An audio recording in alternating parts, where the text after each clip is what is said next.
Parents, if your teen has 12 weeks until their next SAT and they have no idea how to study for it, watch this quick video.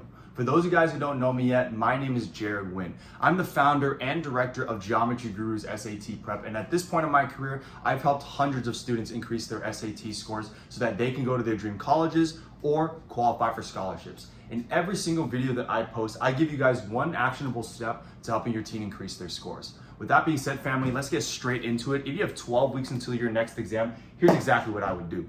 All right, step number one is always what we call here the efficiency index. Now, this is where a lot of test prep platforms and a lot of students, they just go completely wrong.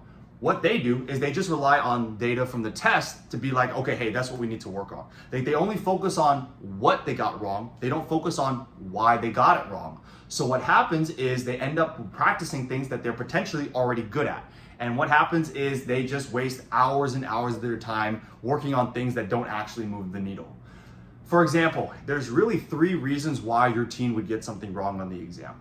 The first thing is that they just straight up don't understand the concept. Of course, we got to make sure we work on those, right, entirely.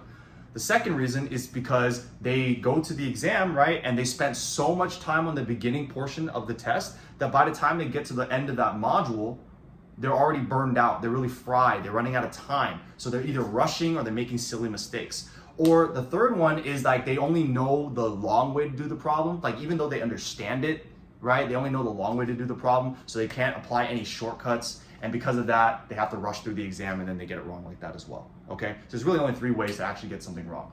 The problem is that a lot of test prep centers, they'll just try and they'll just see what you got wrong and they're just like, hey, you need to work on that. But they don't know why you got it wrong. For example, if you're figuring out that at the end part of the exam is where you're getting the most wrong, but you understand those problems, it's really because the beginning problems you're spending so much time on. Why would you work on the ending problems if it's the beginning problems that you're wasting a bunch of time on? See, that's why it's so important to diagnose your true weaknesses. And so many places, they just don't do that for you guys. If you don't diagnose the true weaknesses, then step number 2 is going to be for nothing.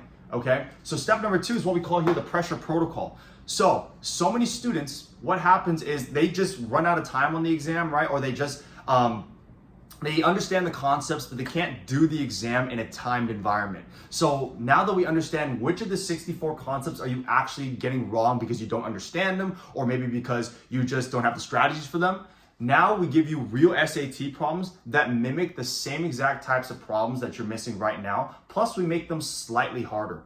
The reason why we do that is because we want to make sure that you are able to perform under pressure. If you do something in a pressurized environment over and over and over again every single day, you're just naturally going to be much faster and much better at it.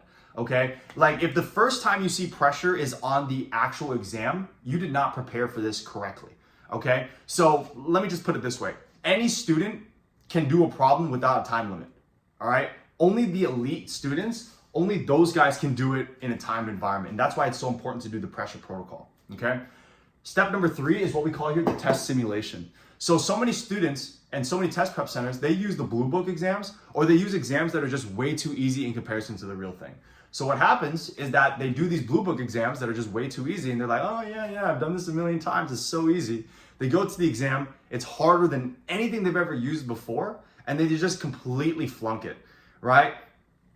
And then what do you think is gonna happen to their mentality after they spend 10 to 12 weeks and they did really poorly on the exam? They're not gonna wanna take it again, they're not gonna wanna study again, and most importantly, right, you're just like, if that's the last time you can take it as well, right, then you ruin an opportunity to go to a college that you want, right? So we don't want that. So what we do here is that we work with tests that are slightly harder than the real thing. The reason why we do that is because we want you to just clock in, clock out. Hey, I've done this a million times, all right? Because if the test that you take, again, if that's the hardest test you take by the end of the 12 weeks, you did not prepare correctly. All right, your prep needs to be slightly harder than the real thing so that you're not going up in difficulty when you take the exam, you're going down in difficulty when you're taking the exam. All right, family, that's it for today. If you guys need help applying this to your teen's unique situation, send me an email or send me a DM. I'd be more than happy to help you guys out, no obligations. Have a great rest of your day, and as always, I'll see you guys in the next one.